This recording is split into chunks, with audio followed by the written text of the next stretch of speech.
Assalomu alaykum. Mana xudo xolasa kat yo'llarimiz. Bu 250 kvadratgacha yasalgan kat yo'l.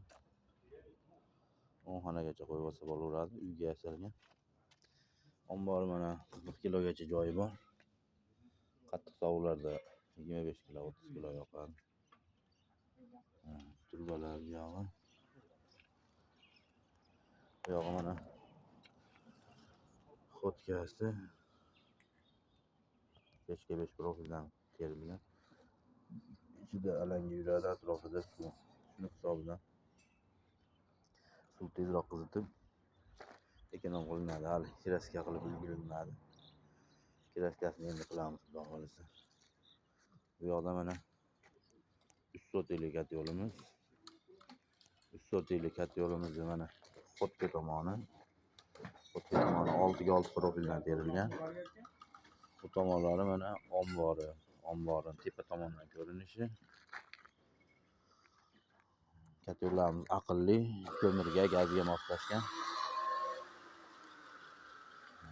Mana bu yoqda oldi tomonda omborning ko'rinishi. Omborda mana turbalari ko'p.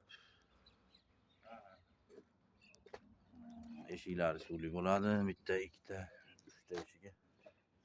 Tagida mana tozalab turiladi. Bunisi ombori.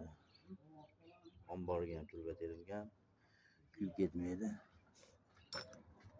Tomonlar xudo xolasa 3 sotikka mo'ljallangan aqlli kat yo'l, ko'mirga, gazga moslashgan. Qattiq sovuqda 120 kilo, 130 kilo rasxod qiladi. -7, -10 gradusda 120-130 kilo ko'mir rasxod qilgan holda ichkarini 15 dan baland ushlab beradi. Mana endi kattaroq kat yo'limiz 20 sotikka mo'ljallangan. Mana bu tomonlari xotkalari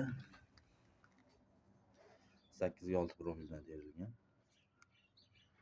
Xotkasida hammasida bir xil 3 sm suv.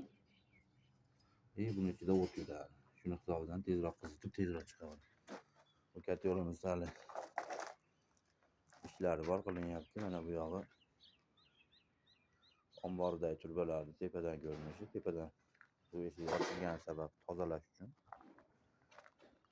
Mana bu oldi tomondan ko'rinishi. Kat yo'limiz yotib turibdi, ishlari bor. Mana oldi tomondan turbalari ko'p. 120 tacha turbasi bor. Bu yog'i ombori 69 ga 104. Bo'yiga 1 metrdan jicha 5 santimetrga 1.5 santimetr. Eshigi mana katta qilib ochilgan, ko'mir solishga, tozalashga oson bo'lsin deb mana bu yog'i. Bu yerdan kul olinadi. Bu yog'i mana pastdagi, eng kichik pastki eshigi. Kat yo'limiz aqlli, ko'mirga, gazga moslashgan.